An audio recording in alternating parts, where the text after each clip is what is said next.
This video is brought to you by John Robson Guitar Tuition. If you enjoy the content, please consider supporting the channel by enrolling on a course, purchasing some guitar lessons or a t-shirt, or you can join my Patreon. Now, on with the show. Hello chaps, welcome once again to John Robson Guitar Tuition. As always, I do hope you're well.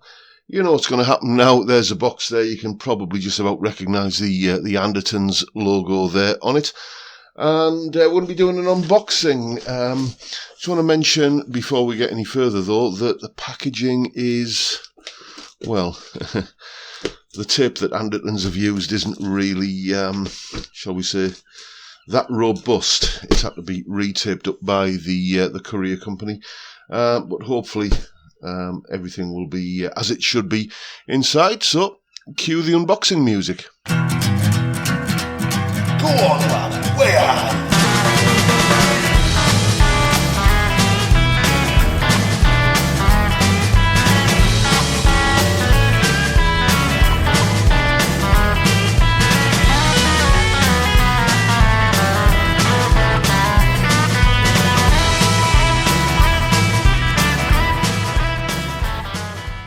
Yes, indeed, the Sire Larry Carlton H7. I've been curious about this guitar for a little while now because if you're going to make a sort of affordable, I wouldn't say budget, but certainly an affordable copy of a Gibson 335, and you're going to place the name of the gentleman who is known as Mr. 335 on that guitar, then you've basically got to get it right, haven't you? And to be honest, first impressions are very positive.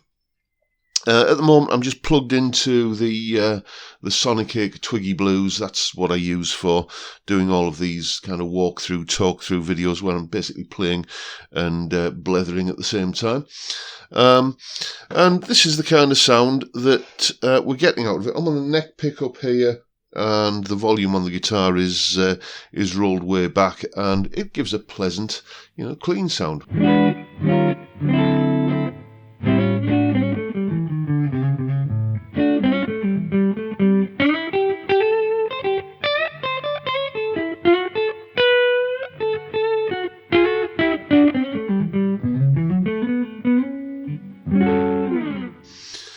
That ticks certainly that sort of, that warm, vintage, slightly, perhaps would you call it a jazzy, clean sound. It ticks that box. Let's have a listen to, again, both guitar volumes rolled way down at the moment. I'll dial them up in a second so you can hear the kind of drivey sort of sounds it gives. But, middle setting.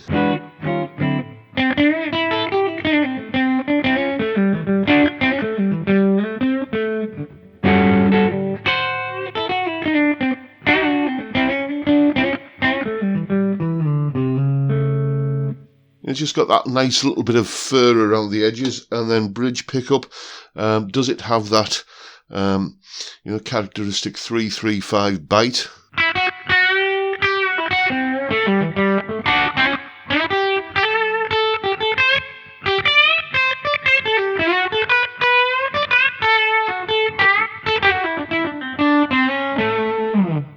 Yeah, pretty much it does. Let's kind of crank that bridge volume up a little bit and see what sort of driven sounds we can get.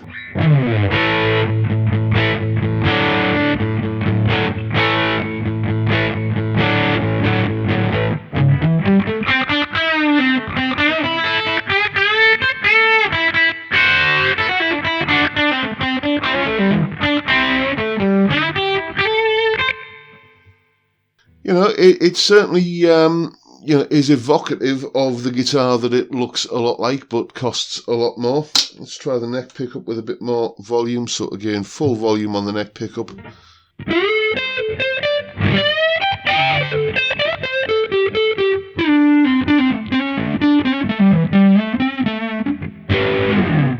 And as you've heard, it cleans up beautifully from the guitar's volume control.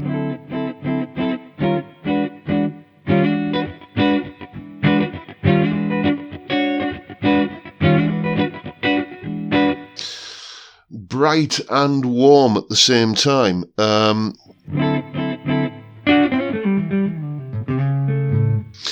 So yeah, it certainly does the job when it comes to the sounds, but what's it like to play? By the way, I'll put a link to the full spec for the guitar in the description. In case you're wondering what timbers are used and everything like that. I used to include that sort of stuff in reviews, but then got shouted at in the comments section because people said, we can Google that. So, well, fair enough, go and Google it or click on the link in the description and you can figure out what's going on. I bought this guitar, as I said, from Anderton's. It was $4.99. For some reason, this colour was, this finish like cherry sunburst, was in the January sale that they had going on. Everything else I think was about 30 or 40 quid more expensive. And I just thought, well, yeah, I don't find this colour offensive at all. I would prefer more of a tobacco sunburst or cherry red for this style of guitar, but you know what, this is perfectly acceptable to me, so I thought I'll save a bit of money and get it from Anderton's. In terms of the playability, it arrived almost, I would say, perfectly set up. That slight damage on the packaging that you saw earlier was, of no consequence. Everything was as it should be. The only thing I've done to the guitar since getting it out the box is the neck was a little bit too straight. So there just wasn't quite enough relief in the neck, and we were getting some sort of buzzy noises around this area here. So I've just loosed the truss rod off maybe a quarter turn, and that's cured it. It's still got a super slinky low action. Let's just get the old steel rule out. At the 12th fret, I can tell you that the action on this guitar is 1.5 millimeters, something like that. So, plenty slick and slinky and low enough to do all of the, twiddly stuff, if that is your cup of tea. To be honest, though, this guitar isn't really, built for, shredding. It's not what it's, doing shreddy stuff on this guitar. It'd be like, trying to take a Ferrari through, an off-road track or something like that. It's not what it's built for. But it will do it if that is your what you want to do with it. It's a bluesy kind of jazzy blues rock guitar, this, and let's just hear the drive sound on the middle setting and just.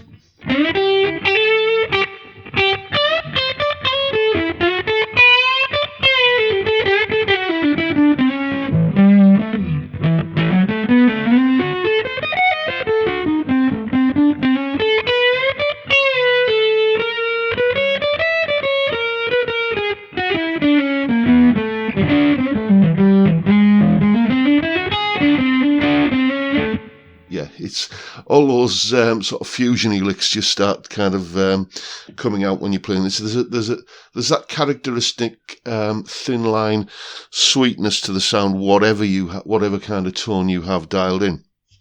So it is a pretty rosy picture for this guitar. Certainly, I'm very impressed with it. In common with the S7 that you can see on the wall behind me there, that HSS Strat copy, it does have the beautifully rolled fretboard edges that make it feel, like it's been played in, and it's got that sort of as comfortable as an old pair of slippers kind of feel to it. One or two things that I wouldn't call them disappointments, but they made me think, yeah, I wish they'd done that. But, it's not a big deal. Primarily, the S7 behind me there has a satin finish on the back of the neck, and that really does add to that feeling of, worn in, played in, comfortable feeling. This is just a regular kind of poly gloss finish all over the guitar. I don't know where I got the impression from, but I was under the impression that these did have a satin finish on the back of the neck, but obviously not.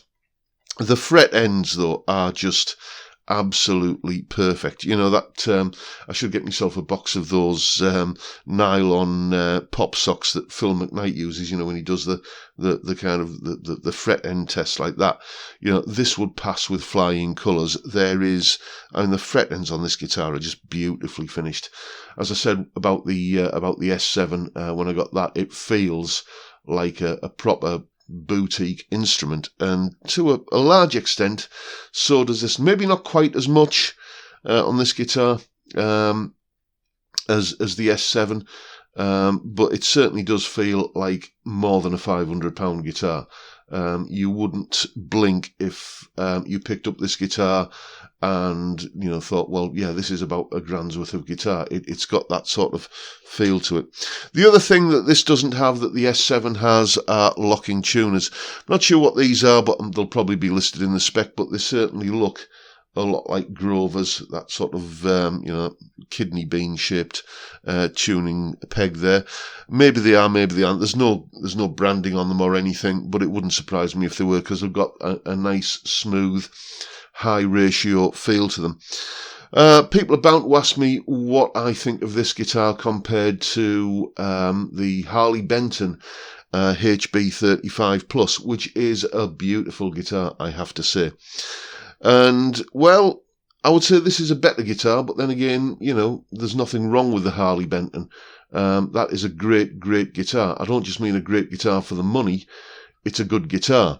But this is just in lots of little ways, okay? Every little detail, you know, from the crispness of the binding, from probably the quality of the pots, the bone nut, which the Harley Benton doesn't have. Maybe does that have graphite? I'm not sure, but I think this is a bone nut.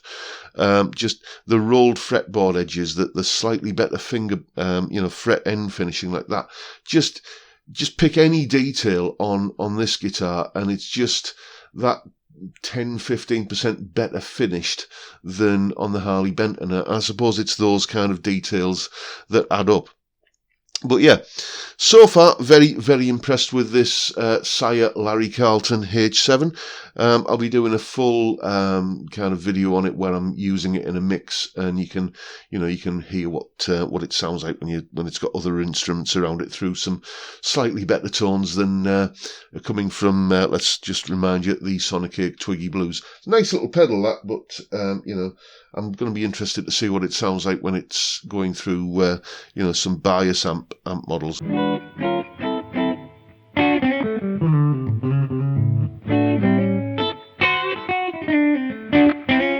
Anyway, that's pretty much the video for today. I'm just going to go and sit and have a bit more of a noodle on my shiny new toy of a guitar that I've just treated myself to. So, there you go, folks. Hope you've enjoyed the video, found it informative and useful in some small way. And if that's the case, please hit the subscribe button and the notification bell if you haven't already done so. And why not give me a like while you're at it? Don't forget the live stream Friday, tomorrow, 5 PM UK time, where we drink beer and talk about music and guitar and all manner of stuff that may or may not crop up. It's a fantastic way to kick off the weekend. I would love to see you there if you can make it. But for now, I'll bid you all a good day and say thank you so much for watching. Thank you for your time. Look after yourselves, folks. Stay well, stay safe, and above all, stay sane. Bye for now.